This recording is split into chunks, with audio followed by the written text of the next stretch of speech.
Episode 1. മരപ്പാവയുടെ ചിരി. കൊച്ചി നഗരം ഒരു വലിയ ശവപ്പറമ്പ് പോലെ നിശബ്ദതമാണ്. ആകാശത്തുനിന്ന് പെരുമഴ ഇരമ്പിയാർക്കുന്നു.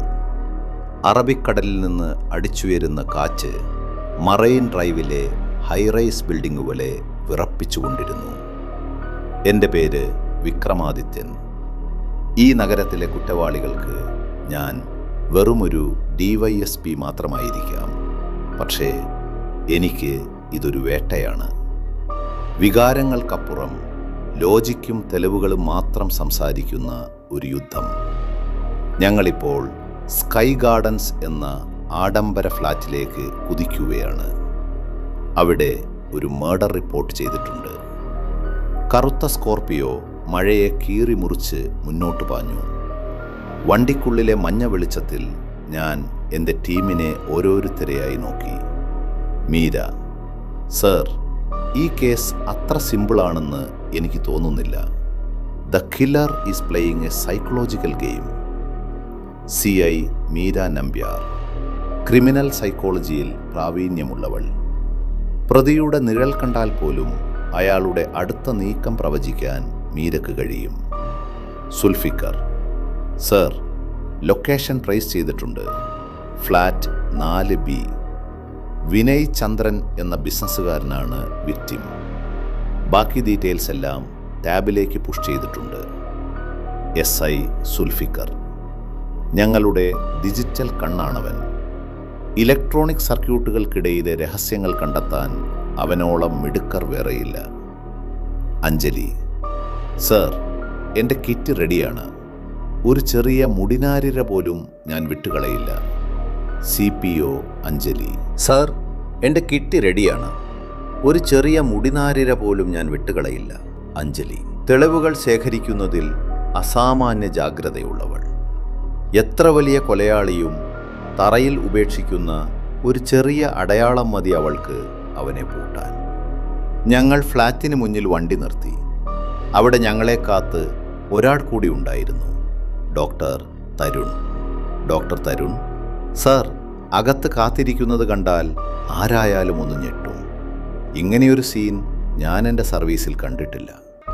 നരച്ച മുടിയും കട്ടിയുള്ള കണ്ണടയും വെച്ച തരുൺ കേരള പോലീസിൻ്റെ ഏറ്റവും വിശ്വസ്തനായ ഫോറൻസിക് സർജനാണ്. ഞങ്ങൾ 5 പേരും ലിഫ്റ്റിലേക്ക് കയറി. 4th floor. ഫ്ലാറ്റ് 4Bയുടെ വാതിൽ പകുതി തുറന്നു കിടക്കുകയാണ്. അകത്തേക്ക് കയറിയപ്പോൾ ആദ്യം മൂക്കിലേക്ക് അടിച്ചു കയറിയത് രക്തത്തിൻ്റെ മണമല്ല, മറിച്ച് വില കൂടിയ ചന്ദനത്തിരിയുടെ വശീകരിക്കുന്ന സുഗന്ധമായിരുന്നു.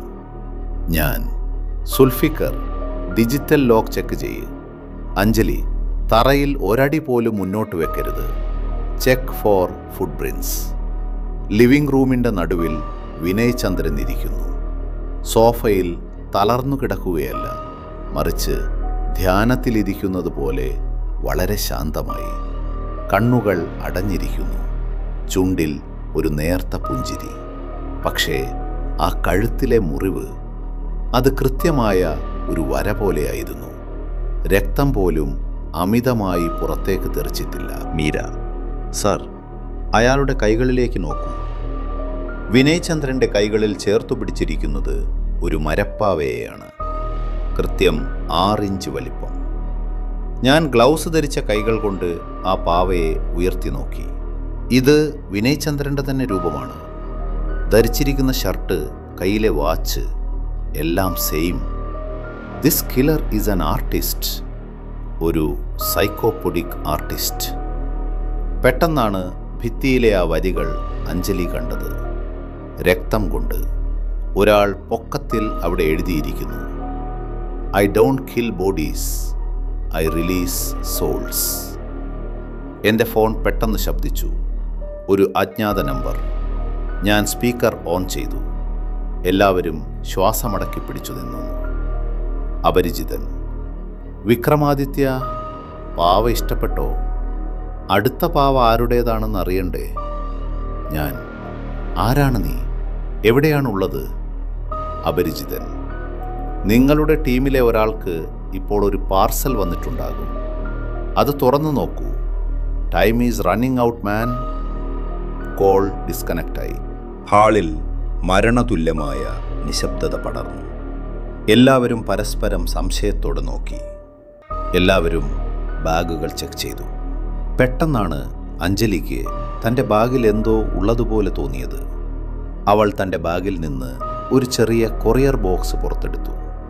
അവൾ പോലും അറിയാതെ അത് ആ ബാഗിൽ എങ്ങനെയോ എത്തിയിരിക്കുന്നു.